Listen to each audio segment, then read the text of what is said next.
എല്ലാവർക്കും നമസ്കാരം. ഇന്ന് ഞാൻ പറയാൻ പോകുന്നത്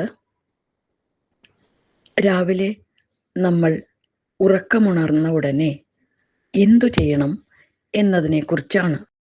എണീറ്റുണർന്ന് കിടക്കയിലിരുന്ന് 2 കൈപ്പടങ്ങളും നിവർത്തി ധനത്തിനും വിദ്യയ്ക്കും ശക്തിക്കുമായി ലക്ഷ്മി ദേവിയെയും സരസ്വതി ദേവിയെയും പാർവതി ദേവിയെയും പ്രാർത്ഥിച്ച ശേഷം കിടക്കയിൽ നിന്നും പാദങ്ങൾ ഭൂമിയിൽ വയ്ക്കുന്നതിന് മുമ്പ് ഭൂമാതാവിനെ തൊട്ട് ശിരസിൽ വച്ച് ക്ഷമാപണ മന്ത്രം ചൊല്ലണമെന്ന് ആചാര്യന്മാർ വിധിച്ചിട്ടുണ്ട്. സമുദ്രവസനേ ദേവി പർവ്വതസ്തനമണ്ഡലേ വിഷ്ണുപത്നീ നമസ്തുഭ്യം പാദസ്പർശം ക്ഷമസ്വമേ. അർത്ഥം: സമുദ്രത്തെ വസ്ത്രമാക്കി അണിയുകയും പർവ്വതങ്ങളെ സ്തനങ്ങളാക്കി വസിക്കുന്നതും ശ്രീ മഹാവിഷ്ണുവിൻ്റെ പ്രിയപത്നിയായിരിക്കുന്നതുമായ അമ്മേ ഭൂമിദേവി, എൻ്റെ പാദസ്പർശം ക്ഷമിച്ചാലും. ഇങ്ങനെ ചൊല്ലിയാണ് ഭൂമി തൊട്ട് ശിരസിൽ വയ്ക്കേണ്ടത്. ചിലരെങ്കിലും ഈ വിശ്വാസത്തെ അന്ധവിശ്വാസമെന്ന് പരിഹസിച്ച് തള്ളാനാണ് താൽപ്പര്യം കാണിക്കുന്നത്.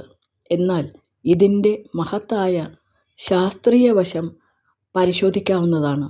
ഒരു വ്യക്തി ഉറങ്ങിക്കിടക്കുമ്പോൾ അയാളുടെ ശരീരത്തിനകത്ത് കുടികൊള്ളുന്ന ഊർജത്തെ സ്റ്റാറ്റിക് എനർജി അഥവാ പൊട്ടൻഷ്യൽ എനർജി എന്നാണ് വിളിക്കുന്നത്.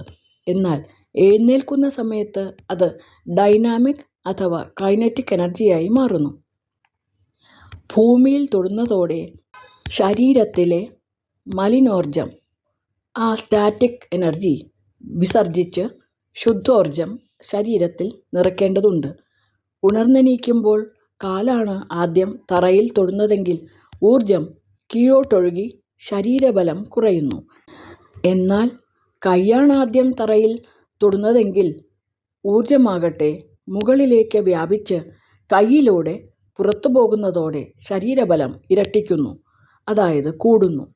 ഇത്തരത്തിലുള്ള ഒരു വലിയ ശാസ്ത്രീയ രഹസ്യം ഒളിഞ്ഞുകിടക്കുന്നതുകൊണ്ടാണ് ഭാരതത്തിലെ ആചാര്യന്മാർ രാവിലെ ഭൂമിയെ തൊട്ട് ശിരസിൽ വച്ച ശേഷമേ എണീക്കാവൂ എന്ന് പിൻതലമുറയെ ഓർമ്മിപ്പിച്ചിരിക്കുന്നത്.